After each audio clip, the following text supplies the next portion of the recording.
Praise lord. దేవుని పరిశుద్ధమైన నామమునకు మహిమ కలుగును గాక. ప్రభు నామమున మీ అందరికీ శుభాభివందనాలు. ఈ ఉదయకాలము దేవుని వాక్యాన్ని విందాం. మత్తయి సువార్త 12వ అధ్యాయము 50వ వచనము. పరలోకమందున్న నా తండ్రి చిత్తము చొప్పున చేయువాడే నా సహోదరుడును, నా సహోదరియు, నా తల్లియు అనెను. ప్రియమైన వారలారా, యేసుక్రీస్తు వారు మరి తన శిష్యులతోనూ జనసమూహములు ఇట్లా ఎంతో మందితో ఆయన మాట్లాడుతూ ఉన్నారు.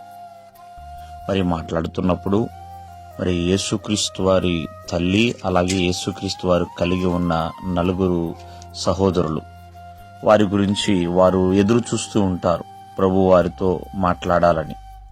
మాట్లాడుతున్నప్పుడు శిష్యులు ఆ జన సమూహములు చెప్తూ ఉంటారు, నీ తల్లి, నీ సహోదరులు ఎదురు చూస్తున్నారని.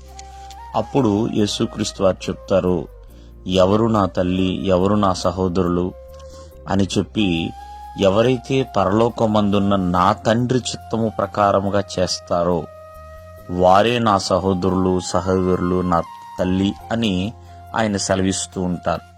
నిజమేనండి.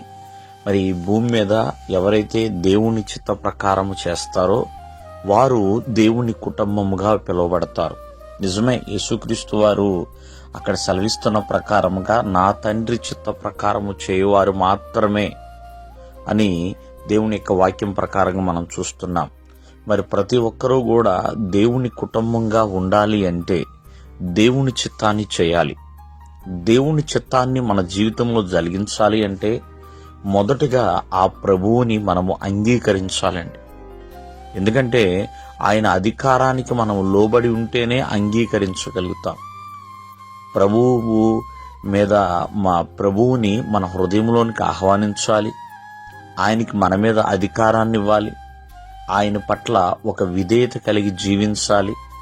అప్పుడే దేవుని చిత్తాన్ని చేయగలుగుతాం, లేకపోతే చేయలేం. ప్రియమైన వాళ్ళరా, భక్తుడైన యోబు దేవుడే ఇచ్చాడు, దేవుడే తీసుకున్నాడు అని చెప్తూ ఉంటాడు. ఆయన వల్ల నేను మేలు అనుభవించాను, కీడు అనుభవించడానికి సరిపోడా అని. ప్రేమలు, ఎందుకంటే దేవుని అధికారానికి తను ఖచ్చితంగా లోబడ్డాడు కాబట్టి ఆ మాట చెప్పగలిగాడు. ఎందుకంటే ఏది ఏమైనా తను దేవుని కుటుంబంలో ఒక సభ్యుడిగా ఉండాలనుకుంటున్నాడు.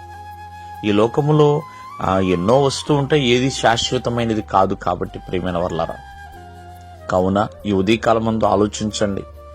దేవుని కుటుంబంలో ఒక సభ్యుడిగా నువ్వు ఉండాలి అంటే దేవుని చిత్తం ఏది అనేది గ్రహించి తెలుసుకుని ఆ ప్రకారం చేసేవారిగా ఉంటే దేవుని కుటుంబంగా ఉండగలుగుతాం. దేవుడు మిమ్మల్ని ఆశీర్వదించును గాక. ఆమేన్.